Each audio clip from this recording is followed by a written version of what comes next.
Hello दोस्तों, स्वागत है आप सभी का। पिछला वीडियो जिन भी जातक जातिकाओं ने नहीं देखा है, एक बार उसको देख लीजिएगा ताकि आप ये समझ पाएं कि पास्ट बर्थ और इस बर्थ को कनेक्ट कैसे करना है। आज जो हम चर्चा करेंगे वो करेंगे डिविजनल चार्ट 60 के ऊपर। ठीक है, मैं थोड़ा सा इसको सॉफ्टवेयर के ऊपर भी दिखा रहा हूँ, इसके बाद में आपको बोर्ड के ऊपर ज़्यादा क्लैरिटी के साथ समझाऊंगा। जो कंसेप्ट में लगा रहा हूँ पहले उसको समझिएगा। ठीक है, कहीं पे लिखी हुई चीजें भी नहीं मिलती और लिखी भी होंगी तो मुझे नहीं पता, क्योंकि आप समझो ऋग्वेद जिस जमाने में लिखा गया होगा वो भाषा पता नहीं कितनों को आती होगी। तो लाइफ के ऊपर चीजों पे काम कीजिए, वो रियलिटी है, उसमें से चीजों को निकाल के देखेंगे, हमें मिलेगा। ये जो कुंडली हम ले रहे हैं हमारे भूतपूर्व राष्ट्रपति और एक महान वैज्ञानिक श्री एपीजे अब्दुल कलाम जी की ले रहे हैं। तो यहाँ पे हम देखेंगे कि क्या वो कंडीशन है जो कि हमें हेल्प कर रही है उस मुकाम को पाने में जहाँ पे जिंदगी लेके जाना चाहती है। इनको दुनिया साइंटिस्ट के तौर पे जानती है क्योंकि उन्होंने सारा काम एज अ साइंटिस्ट किया है। तो हम ये, मैं जब पिछले वीडियो में भी कह रहा था कि इतनी बारीकी, इतनी महारत सिर्फ एक जन्म के कुछ सालों की किताबों को पढ़ के नहीं आती। ठीक है, अगर वो आई होगी तो पीछे से वो माइंड के अंदर कहीं ना कहीं ग्राउंड रहा जरूर होगा। अब हमें ये देखना कैसे है, आपको आपका D60 का चार्ट तो मिल जाता है, लेकिन इसको मेरे से एक अनुरोध रहेगा, अगर आपको अपना टाइम ऑफ बर्थ और उसकी करेक्शन रेक्टिफिकेशन नहीं पता तो मत देखना।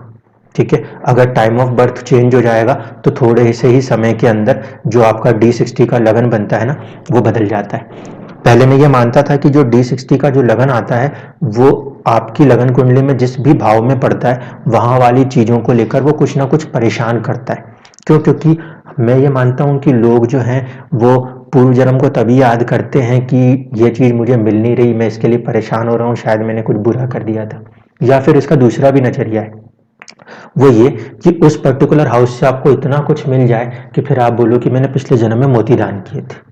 ठीक है, तो इंसान बहुत ज्यादा किसी चीज को जो उम्मीद ना कर रहा हो, हद से ज्यादा वो मिल जाए, या तो जिससे वो बहुत उम्मीद कर रहा हो लेकिन कुछ ना मिले। ये दो ही परिस्थिति जिंदगी में इंसान को वो सोचने को मजबूर करती है कि उसने पहले कुछ किया था जिसकी वजह से उसको ये रिजल्ट्स मिल रहे हैं। ठीक, तो आपका जो भी डिविजनल चार्ट 60 का लगन बनेगा उस भाव से जुड़ी हुई चीजें या तो आपको परेशान कर रही होंगी या तो फिर वो आपको एक अच्छे रिजल्ट्स दे रही होंगी।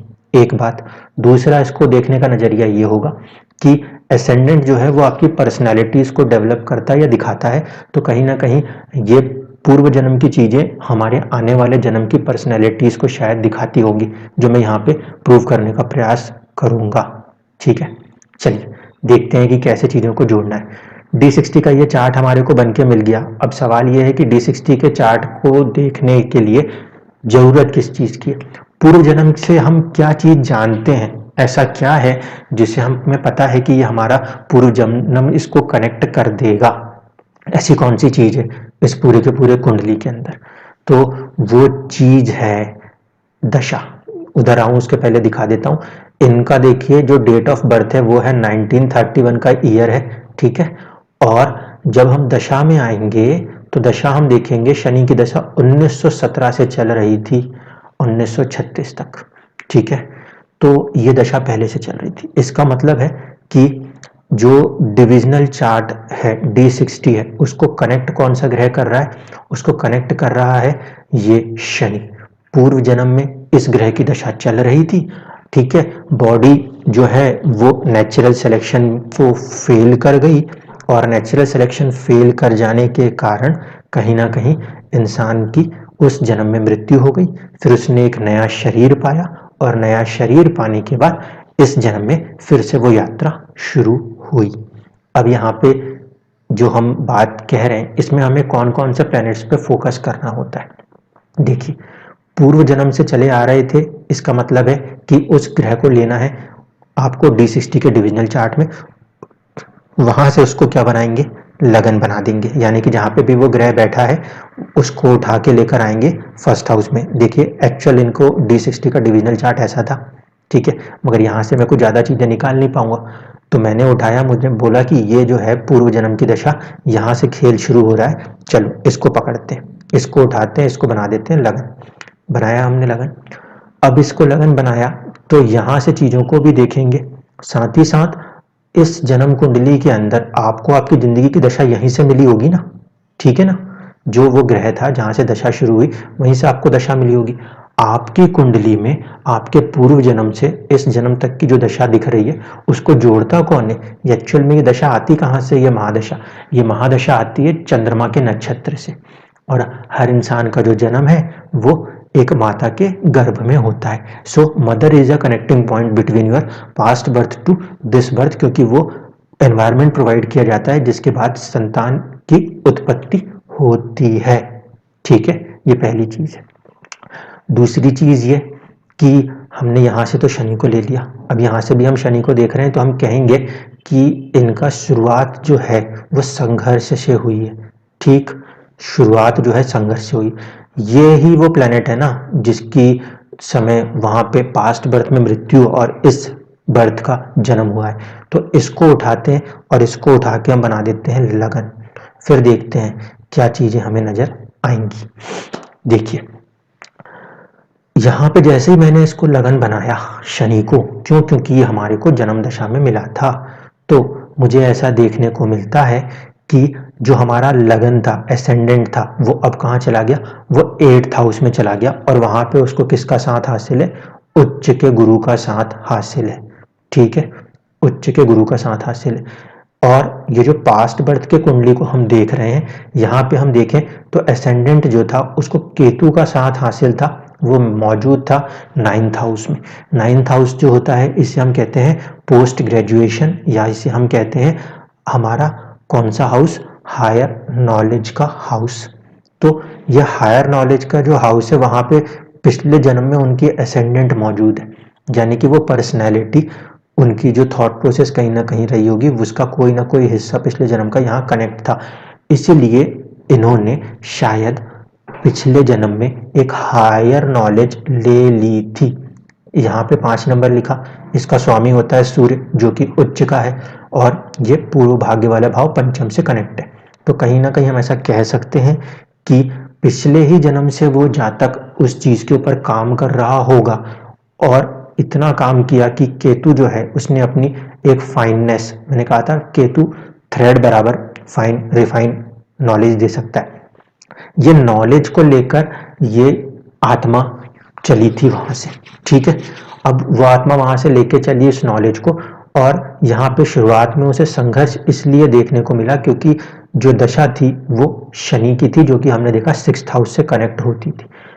वो दशा उस ग्रह वाले ने जिसने हमारे को जन्म दिया, उस पर्टिकुलर प्लेनेट से अगर हम अपनी कुंडली को बनाएं और वहां से हम देखें हमारा एसेंडेंट कहाँ आता है, तो हम ये देख पा रहे हैं कि ये 8th हाउस में आया है, उच्च के गुरु के साथ है। गुरु उच्च है लेकिन साथ ही साथ जो 8th हाउस में मालिक बन रहे होंगे चंद्रमा, वो नीच है और 12वें घर में है। दोनों चीजों को समझना। एसेंडेंट 8th में जुड़ा, एसेंडेंट तो क्या था? पर्सनैलिटी को शो करता था।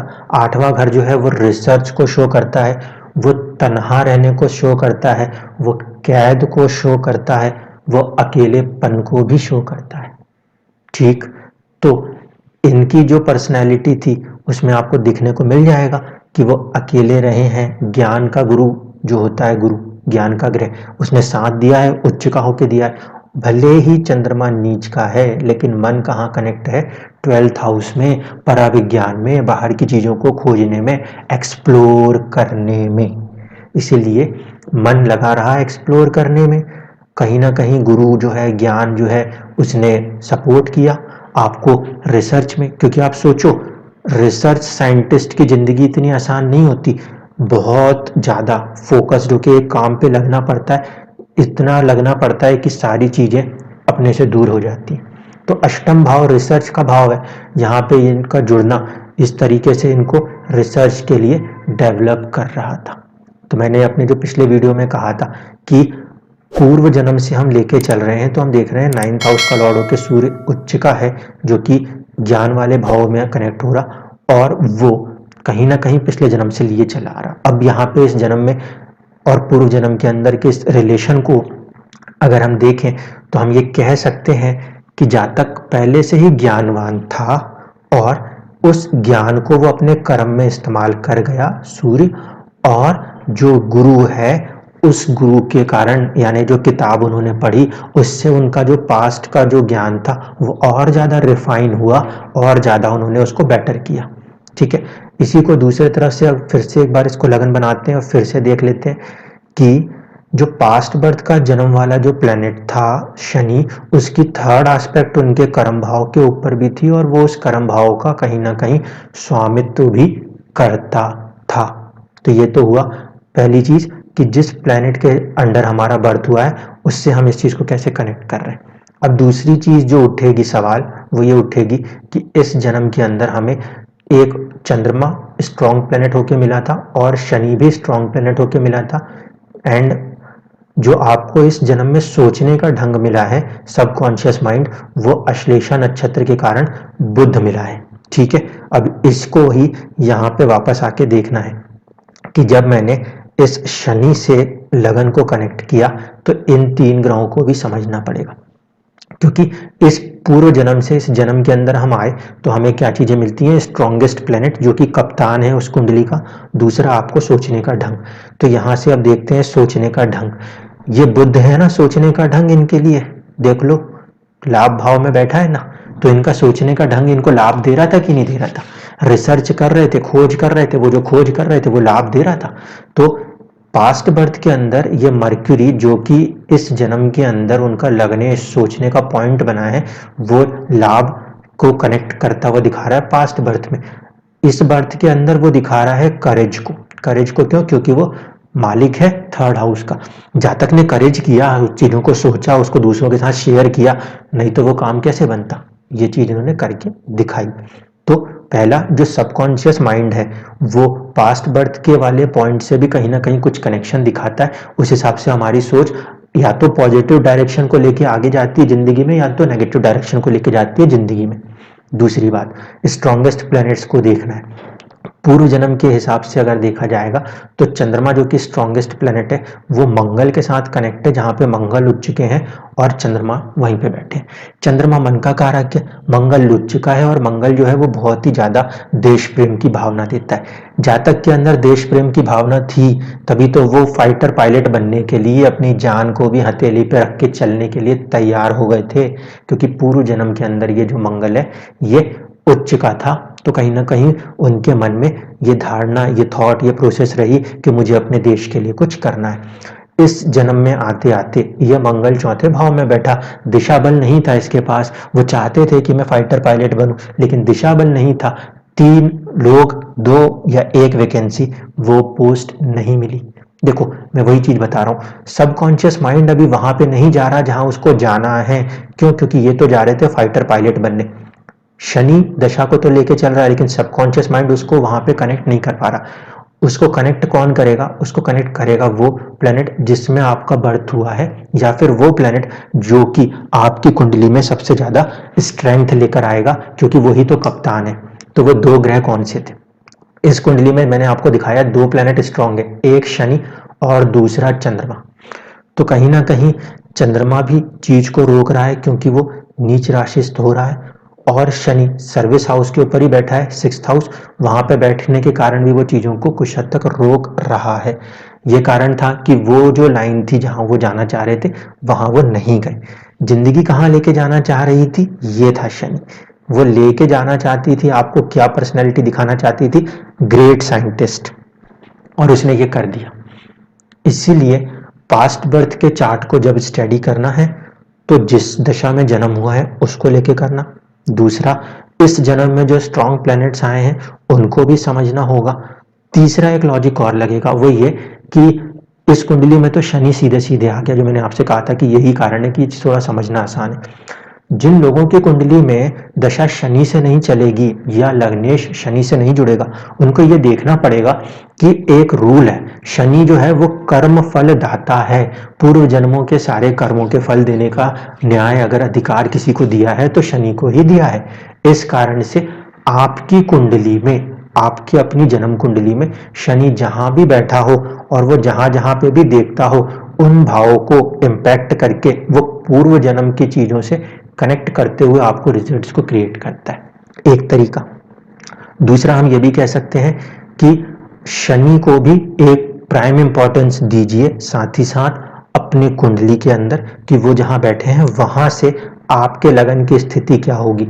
एक तो क्या कि आपकी जिससे दशा चल रही है उससे, और दूसरा जहां से शनि बैठे हैं वो, क्योंकि कर्म फल निर्धाता ग्रह अगर शनि है तो वो क्या लेके देना चाहता है इसको भी देखना है, और जिस दशा ने हमको जन्म दिया है वो क्या देना चाहती है इसको भी देखना है।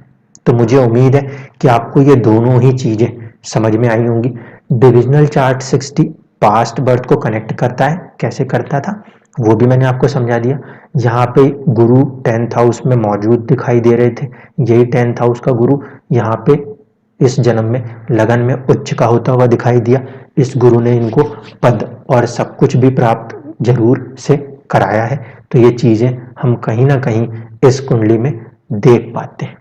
तो मुझे उम्मीद है कि अब आप समझ गए होंगे पूर्व जन्म होता है और ये जन्म होता है तो इसके बीच की कड़ियां क्या होती हैं, और अगर कभी डिविजनल चार्ट 60 देखना पड़े तो उसे देखने का क्या तरीका होगा। धन्यवाद।